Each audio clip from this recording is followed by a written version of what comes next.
Hey guys, this is AC Locke here again, and this is Building a Lifestyle Business presented by SoftWash Systems.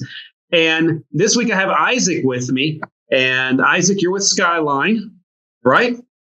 Yep. And part of our licensed affiliates. Kind of give us your location, where you're servicing your area, and the, as I kind of say, the non-soft washy biographical information, so people know who you are, what you like to do, and all that kind of stuff. But what's the city that you guys are located in? So we're in Madison, Wisconsin here, and we really service the greater Madison area is what we say.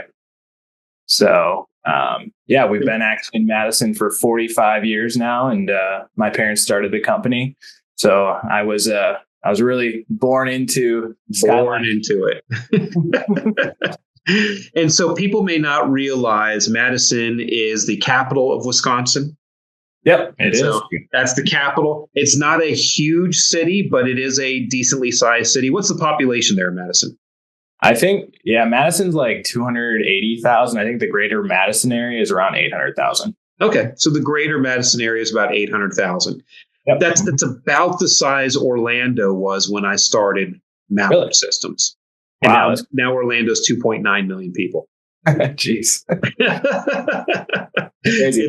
We are probably heading in that direction. There's a lot of growth right now. It's a lot of growth, yes. And it's just kind of crazy. And so tell me a little bit about you. You already mentioned it's a family business, been around a long time. You're born into the business. But tell us about you, what you like to do, how you got into this mess. But, family, you're married, right? No. Not yet. Are you telling me that you're still on the market? I'm still on the market. Guy? Yeah. I'm going to sound like a grandma now. Are you telling me you're as cute as you are, but you're still on the market? It's public now. Yeah, I'm still on the market. So ladies out there, you got a rich multi-million-dollar cleaning guru up there in Wisconsin that needs a good woman, right? Right, 100%. 100%. Still on the hunt. So I have a very single life, single, no kids. So I've been doing this full time for around, I think 12 years now. I've technically been employed for like 17. I think I started when I was 12 doing work. Because child labor is legal when you're a family member, right? Exactly. Yeah. We set the official start date at 12, but So but out of high school, started doing this full time while I was doing school part time in the evenings, and the rest is history. So I studied software engineering and didn't finish that. So, but I learned a lot on that journey, and I've been doing this full time since high school. So I love small business in general, love software, and it's a lot of fun. Every day is a new adventure. Every day is a new adventure for sure. And so what are the things you like to do off the clock? What's the off the clock kind of stuff?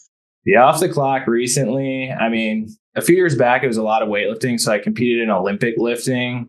So I did a lot of those competitions. Early on, I was a baseball player. One of our other businesses is Madtown Sluggers.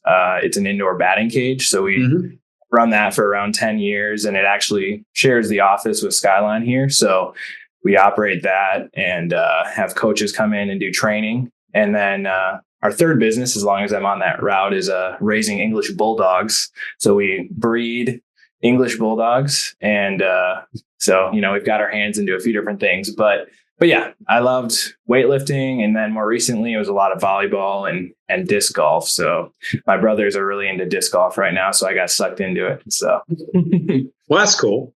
Yeah. So English bulldogs, really? Wow. Yeah. We have 3 right now, and we've bred them a few times and sold the puppies, and it's a labor of love, not of profit. So you're familiar with an English Mastiff? I think so. Yeah. Mastiffs. Yeah. They're just a really, really, really big bulldog with the long legs. They're like head, body, eating machines. Yeah. They're very intimidating large dogs. When I was actually attacked by one once. Back when I worked for my dad, I was delivering, I think it was a refrigerator to a customer's house, and one bust loose from the owner's door and ran out and just tackled me. And didn't maul me or anything, but the owner literally came out with a big stick and literally like baseball swing hit it off of me. And I was just like, this is traumatic, but nonetheless, I love dogs. When I was out in England a few years back ago, we were at a beautiful pub that we love there called the Tiger Inn, and walked in the restaurant. And there was somebody sitting having dinner with a bull mastiff, big English mastiff, sitting there next to him at the dinner table. And it was head above the dinner table. You could just do this and grab a steak, and beautiful, beautiful dogs. I love dogs. I love all kinds of animals, but that's cool. Breeding bulldogs. Mm-hmm. At least they're not Frenchies. At least they're, Yeah, they got a little size. The males are about this tall, but they're 70 pounds. So they're dense. So they're dense. They're very dense. Yeah. Well, that's cool. Yeah. And so, you already mentioned that this is a family business going back how many years? 42. Mm-hmm. 42 years. Mm-hmm. And that's kind of incredible. So, did your mom start the business, dad start the business, grandparents start the business? Who started the business? So my dad, Steve LaRonge, started the business, and then my mom showed up shortly after and was involved a lot. But yeah, he just started it really as a side gig to make a little extra money when he came back to Madison. He grew up here, but then was gone for a little while, came back, and just to kind of pay the bills on the side, started doing some work at a local fitness club. And then, it kind of grew step by step from there, but there was no grand initial vision. It was just, clean some carpets, make a little extra money. And then before you know it, it became something substantial. So is that who you got the weightlifting thing from? Was from your dad? He worked at a fitness club, or? To a certain extent, yeah, he did a lot too. It really came out of, I was training at a CrossFit gym for baseball. So I was really going hard in baseball. I'd play 100 games a year. And so that was your dream, right? Yeah, that was the initial dream. And then out of that training, it was like, hey, when that kind of died away, then it was like, I can compete in this and I'm decent at this. So kind of took off with that. But that's how it got started. Well, that's cool.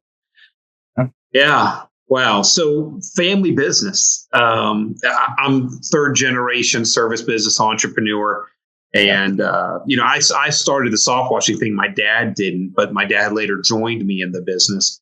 He was mostly in the appliance and air conditioning and stuff like that business, bathroom remodeling and all. Mm-hmm. And so he came into the business. I know family business can be challenging, and especially fathers and sons working together. How's that gone?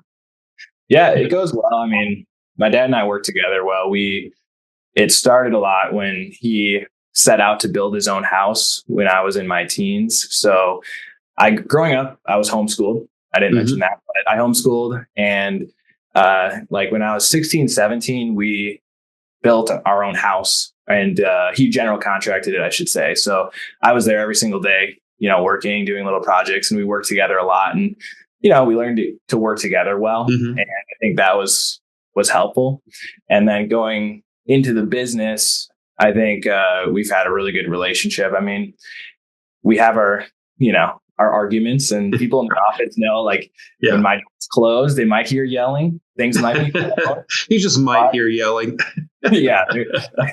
There's a story. One of the ladies who started here, was like we were having a meeting, and she was sitting out there looking nervous, and somebody else in the office was like, it's okay. They'll be walking out of that office 10 minutes later, laughing, getting coffee. Sure enough, 10 minutes later, we were like, hey, having a great time. But everybody in the office is like, it's okay. This is just the normal process. So the normal process. This is how we get things done, right? How we get things done. So no, but he's a great mentor, and he gave me a lot of opportunity and responsibility early on that I don't know if I would have given myself, but I appreciate it. And it gave me a lot of chances to learn, and, had some wins, some losses, and, it's been a fun journey. So I appreciate that.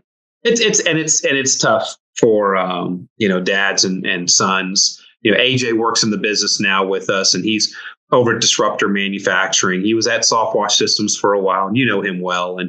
And And so I deliberately moved him from SoftWash Systems over to Disruptor, and he was not happy with it at first because honestly, he was doing really well at SoftWash Systems and had a clientele and a book of business, and he was making a good regular paycheck, and he took a pay cut to go over there. And it's like, you can't say no to your dad. Oh, by the way, I'm going to move you over here, and you're going to take a pay cut because we're going to build this business now. And but it's tough because the expectations are high, and you're living in your dad's shadow and everything. But it's honestly, when you're a dad and you got a son in the business, you're like, I need you.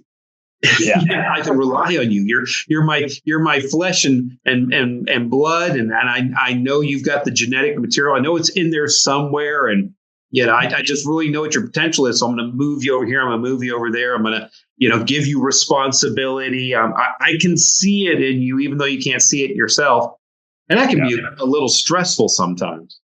Yeah, and he's given me a lot of opportunity, and I should mention too that it really is a family business because my 3 younger siblings all work in the business too. So wow. My sister Mariah does sales. She's 26, and then Ben's still in college. She's 23, but he's doing a lot of the software stuff. He'll finish one day, I'm sure. Finish one day, yeah. And my 17-year-old brother is just helping with things around the office, but yeah, we all work together well, and we have our ups and downs, but it's going well too. And there was a unique opportunity early on where our GM, when I was like 17, left. And that's where I was able to step into a lot of new roles pretty quickly. And like you said, it was like my dad was like, hey, I need someone to help because we have a big hole to fill. Right. And I was able to step in and do a lot more than I was probably initially ready for, but we figured it out. Well, it's really cool that there's so many of your siblings and your family members involved in the business because the name of this show is Building a Lifestyle Business.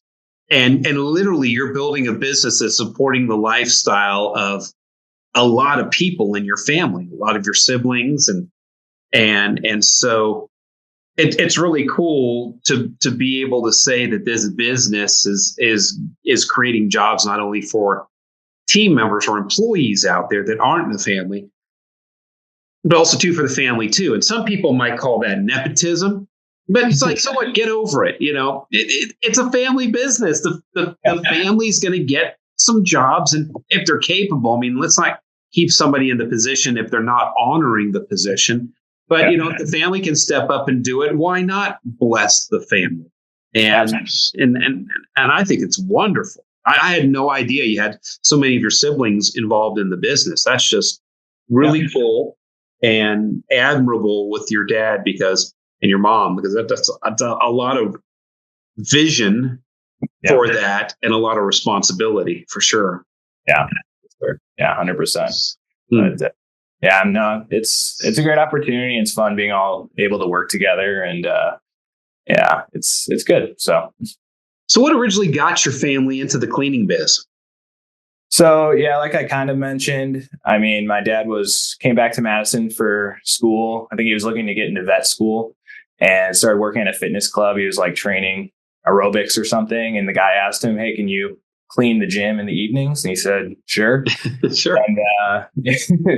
And at the same time, he started working for another janitorial company. Mm-hmm. And he, without much training, they put him over 50 buildings, big building. It was a really big janitorial company. And, he worked there for a few months and saw a lot of crazy things. And he's like, wow, I think I could run a better company than this probably. So they learned about some of these other jobs on the side, and they're like, hey, it sounds like a non-compete issue, so we're going to part ways. And then he was able to kind of take that experience and get into a few janitorial accounts. And so it kind of grew from there. And that's really, we grew initially out of janitorial. Mm-hmm. And then parts of those buildings were like, hey, can you clean my house? And so my dad, being the entrepreneur he is, was like, sure, I'll clean your house. And so we started cleaning houses. And then, they were building a building, and it's like, hey, can you do the post-construction cleanup? Right. Sure, I'll do that. And then, hey, can you clean the carpets in my building? Sure, I'll do that. And so for better or for worse, we added on these different services, but, we really grew step by step through kind of that entrepreneurial spirit of saying like, yeah, I can take care of this. And so he grew step by step like that over the years. That's incredible. Yeah. I did janitorial and a lot of floors, a lot of the stripping and polishing of the floors, putting down the ecopane wax and all that through college. And, it's like that. When I went to work for the company Morningstar, I mean, literally I went to work for them and they gave me 10 buildings almost right away. And so I was going and cleaning these offices and these veterinary offices and these medical facilities and all at night while I was doing school. And, and little by little, they're giving me more and giving me more and giving me more. And it's just like, they see that you're responsible and they just start heaping more on top of you. And so you have to scream uncle, but 50, holy smokes, can't even imagine. Yeah. It's janitorial is interesting because that's initially where I had a lot of experience too. And it is in a lot of ways very different than soft washing because, you're more like low dollar per hour, lower margin, higher quantity, lots of people. And some people, when I talk to them, are like, how can you be profitable doing that? Well, if you do it right, we actually, are profitable and do it really well. And that's probably what we're, most efficient at because we've been doing it so long. And so it's like any business, when you learn how to do it right, it can be an awesome business. So. Oh yeah. I mean, you're probably working on probably a 10% net profit at best, but there's restaurant organizations out there that are big restaurant organizations that work on a 3% net profit. Yeah. And you're like, really? Yeah, but they do, $250 million a year. So 3% of $250 million a year ain't nothing to sneeze at. It's a different model. And so, the interior cleaning model versus the exterior cleaning model, it's just different. Yeah. And people just don't realize that. So you've been in cleaning, you're born into the business. I mean, all of that kind of flowed naturally. Normally I'm talking to people, why did you want to be an entrepreneur and all? I mean, this is just fast track, boom. Yeah. And so you guys decide, okay, we're doing carpets, we're doing flooring, we're doing interior janitorial, doing post-construction cleanup. We're doing anything you can possibly do the inside of a building. Yeah. Now we need to do the outside of a building. And so how in the heck did you find SoftWash Systems? How did that happen? So a few years back, we were getting into a little bit more pressure washing. And I think there were a couple, same thing. Some of our customers had situations, they had a parking garage or something like that. And, it was like, initially we're like, hey, we're not really set up for that. But then my dad, Steve, with a little bit extra time on his hands, started researching things. And when he starts researching, it's a little dangerous. Always end up getting into a new business. So we've had to say no to a lot of other businesses, even though we've said yes to some. So, we decided to make an investment. We got a hot pressure washer. So we have a trailer unit, not huge, but we have a hot pressure washer. It's works great for certain situations, but we're able to use that to do some like parking garages and things like that. And then he kept researching because a year after we got that, it was like, hey, we can use this for some situations, but in others, it doesn't work well. And that's where he ran into you on YouTube. So he started watching a lot of your YouTube videos. And, before you know it, he was showing them to me and was like, Isaac, you got to check this out. And I'm like, this looks like magic. I don't know if I really believe it. But, it's smoke and mirrors. It looks like smoke and mirrors. So I was honestly very skeptical. I mean, I believed it probably worked, but I didn't really fully believe the transformation that you could see. Almost basically no pressure. So that was pretty amazing. But yeah, he started watching those videos, and before you know it, it was like we decided to go down to discover SoftWash, and yeah, the rest is history. So you've heard AC Lockyer talk the talk, but wouldn't you like to see him walk the walk? Now is your chance, and it is absolutely free. Spend the day exploring SoftWash Systems and Disruptor Manufacturing. You'll see the business and marketing systems developed by AC at work. But no open house is complete without food, so be sure to stick around for lunch. To register for this free event, please call 763-8669 to reserve your spot. We look forward to seeing you at our next open house.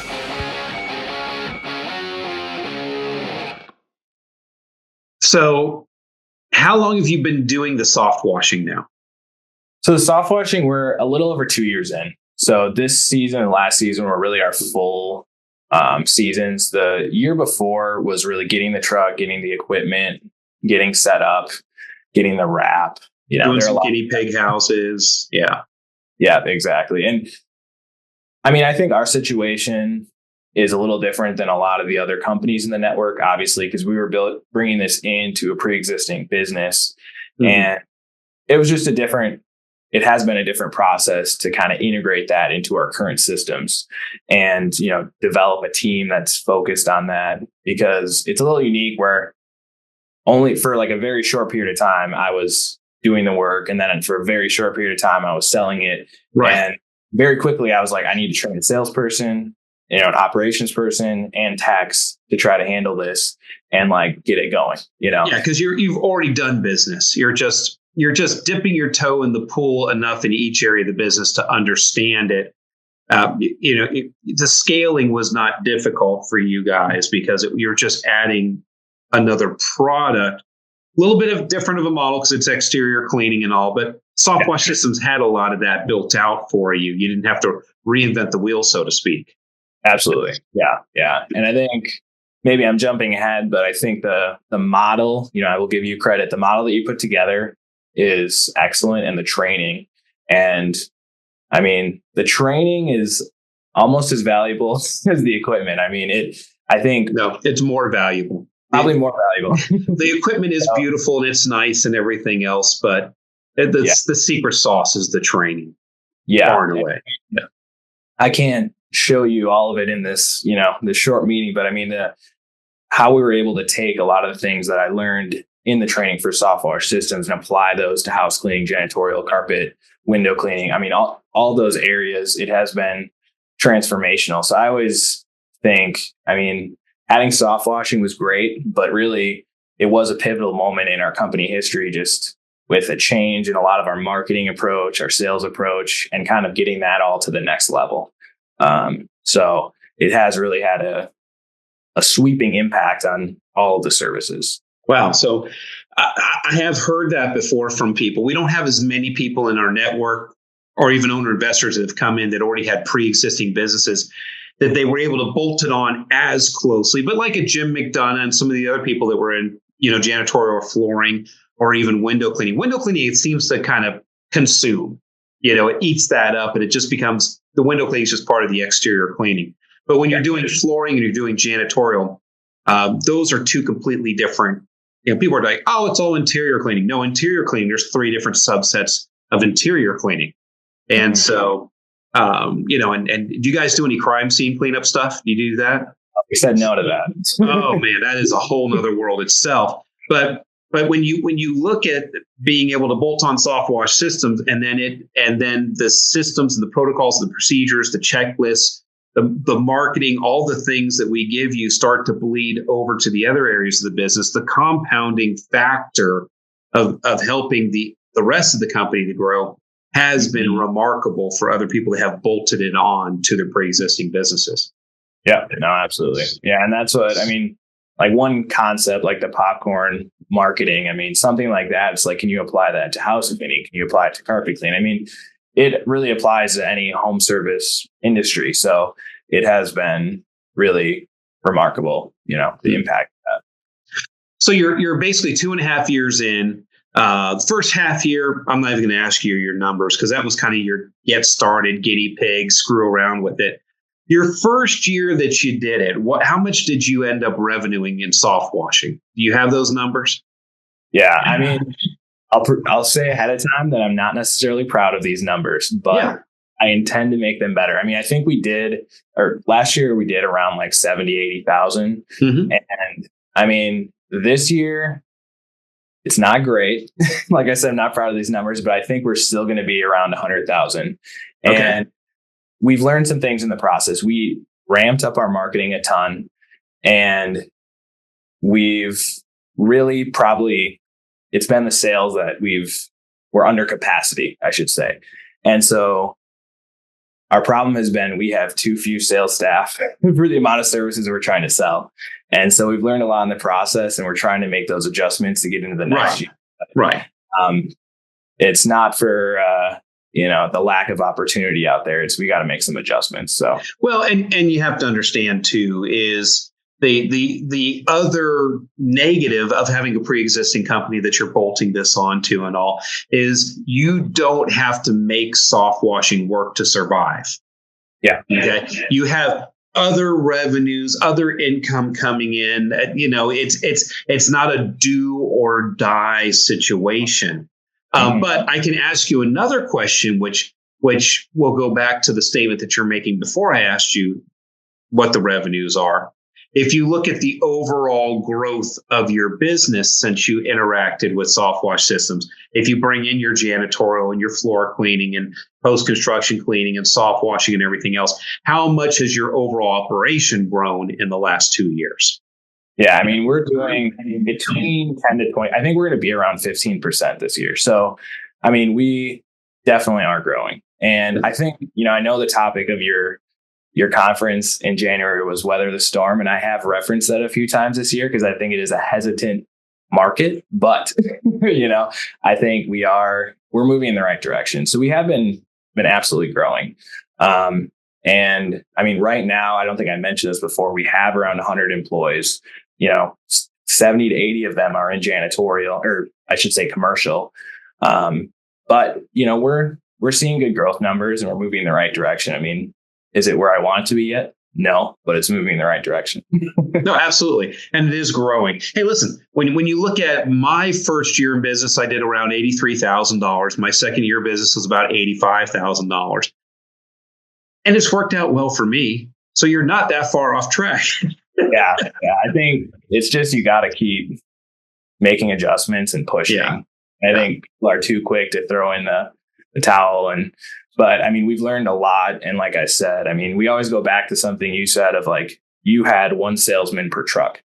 And, we're kind of in the stage right now where we're learning how to manage a sales team, because with 7 different services, essentially, unless we have people that are really focused on each, it really limits the growth. And so that's kind of the stage we're in, is trying to build and manage a successful sales team.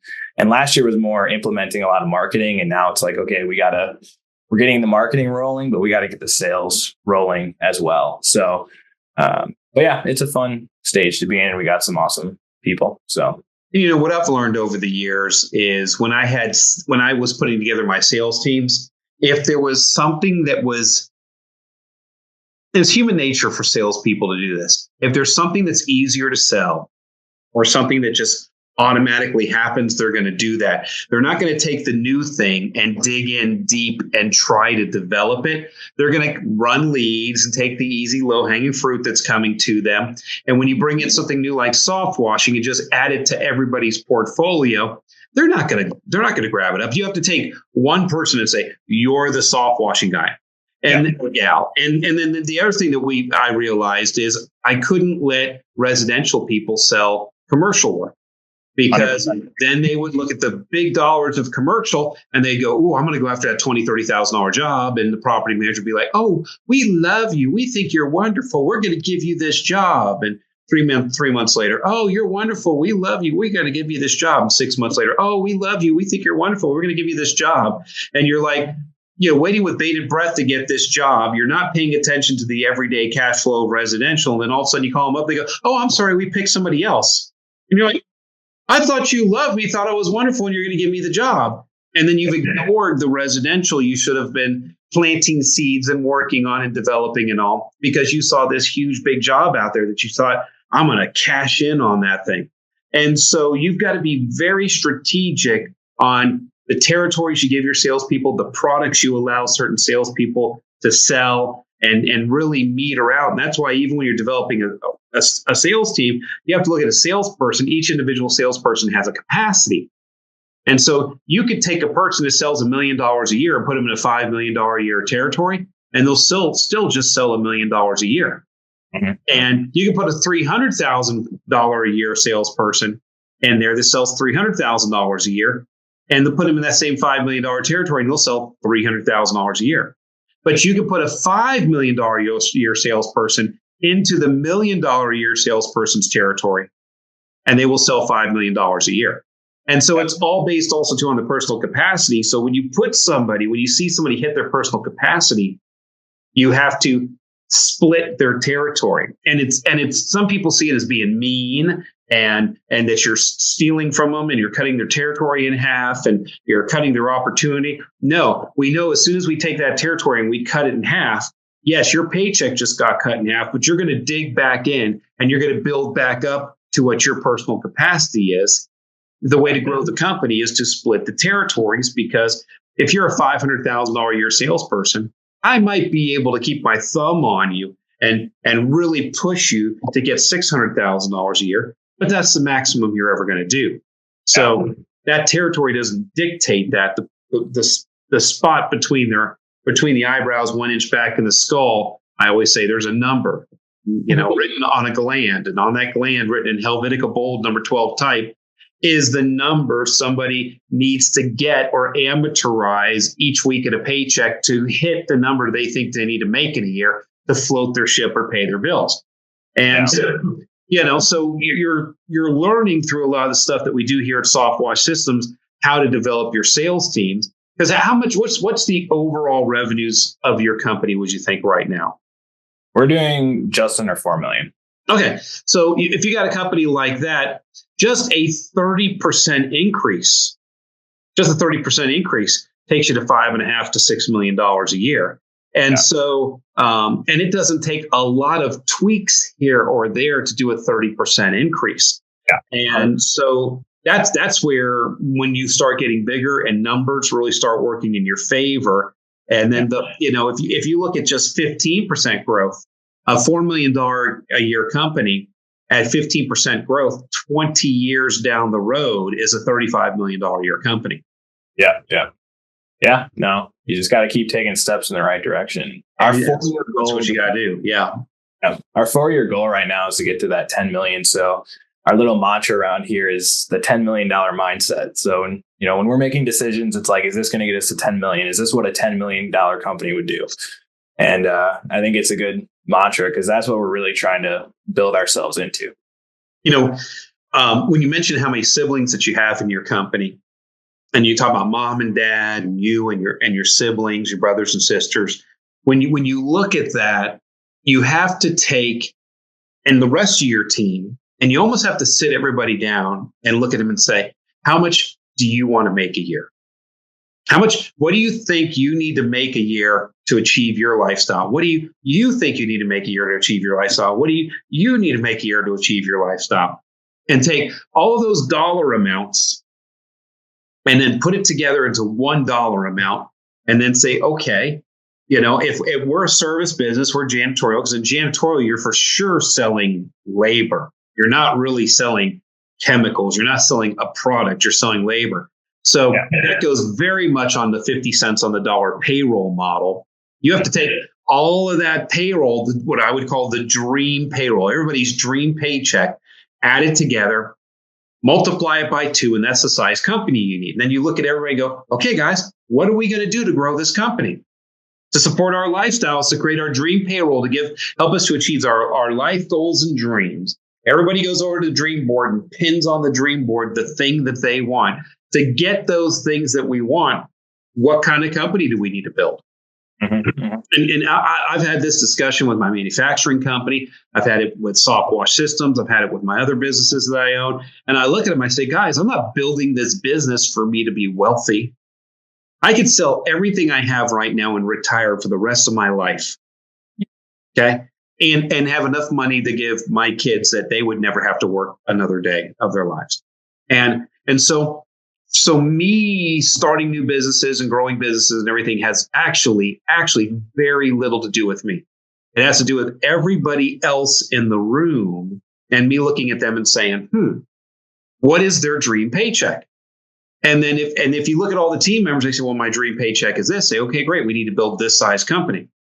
And they go, ooh, well, that's a big number, $10 million for you.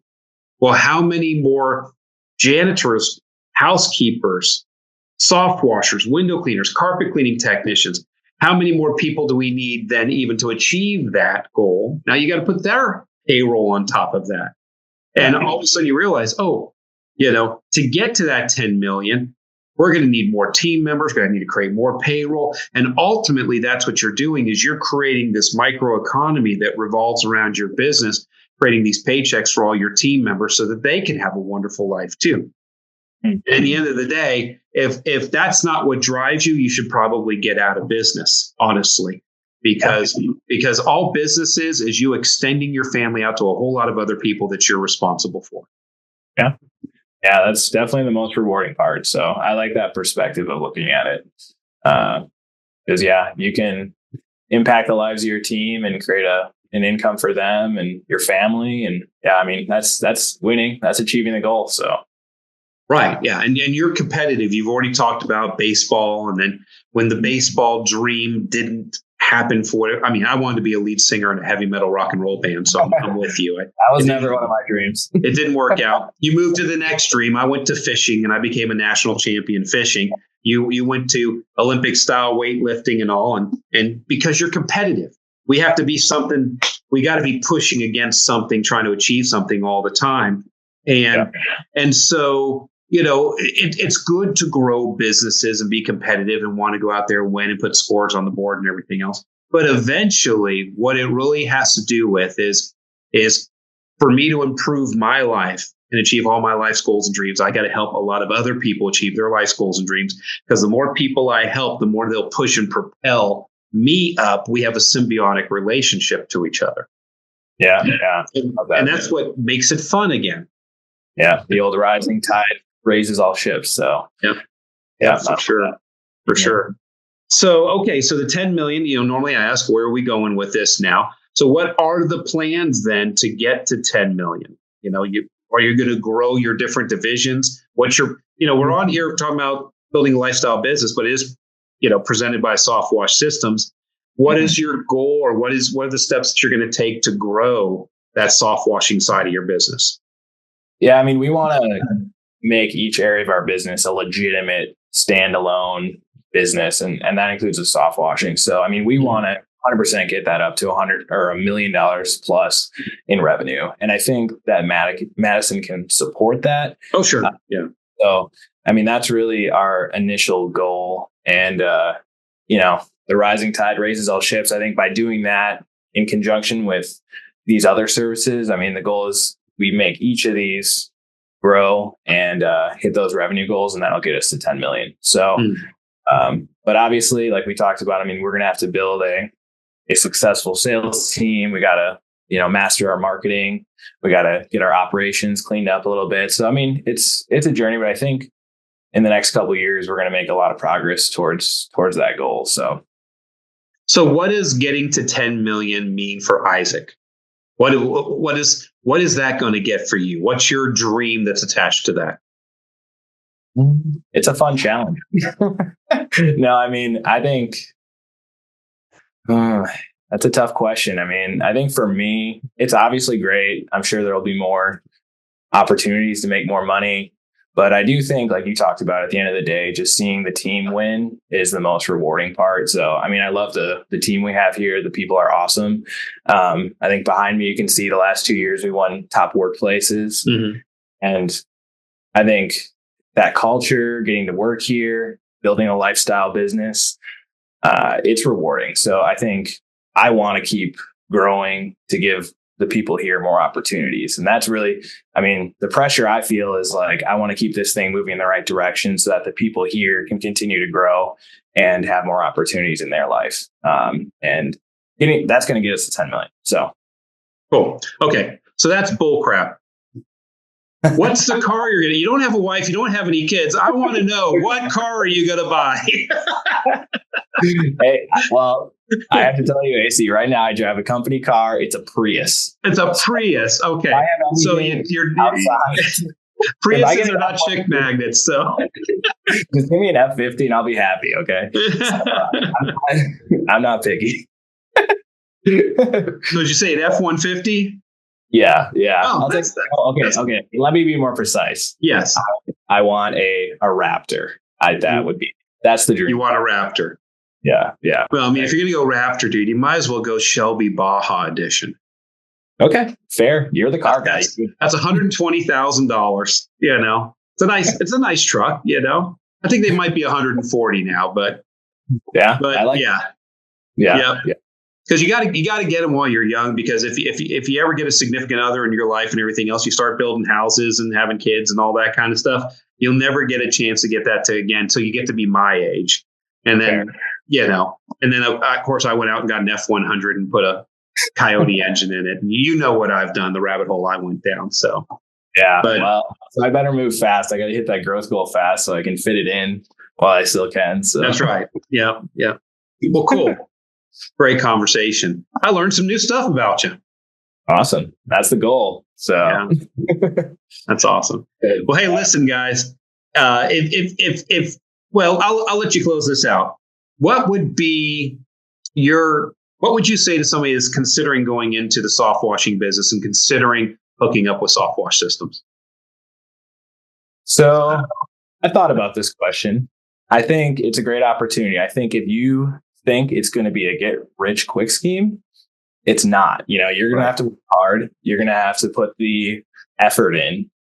But I think if you do that, it's an awesome opportunity. And I think in the theme of the podcast, you can build a lifestyle business, whether you want it to be $250,000 a year, you know, in revenue, or you want to do $1 million a year and have more team members. I think you can make that happen and build it into what you want it to be. And I think it's a rewarding job. I mean, you get to work with people, be outside, you know, don't sit behind a desk all day. So I think it is a fun, rewarding job, and it can definitely generate a great income, and you can build it into what you want. But if you think it's going to be a walk in the park, I think that's not true. I think some people get into it thinking that because they saw it on social media, and it's like, no. Right. So you still got to put the work in, but it's a great opportunity. Yep, it is a great opportunity. It's worked out well for me, and it's working out great for you guys. And hey, listen, if you want to possibly get into soft wash, give us a call here at SoftWash Systems. But the most important thing is if you want to build a lifestyle business and you don't want to have to reinvent the wheel, well, really consider doing it with us, because literally it is a business in a box, and it can help also to, in Isaac's case here in his family, bolting it on helped the rest of their businesses too. But hey, listen, if you like this podcast, please go ahead and like it here below. Go ahead and click the subscribe button, and then go ahead and share it if you would, please, so that other people can hear about this, you know, stories like Isaac's here. And you guys can go ahead and make sure and get alerts whenever we release our next Building a Lifestyle Business. But Isaac, thank you so much, man. I appreciate you being on the show today. And hey, listen, guys, as always, this is AC Lock here. Go forth and prosper.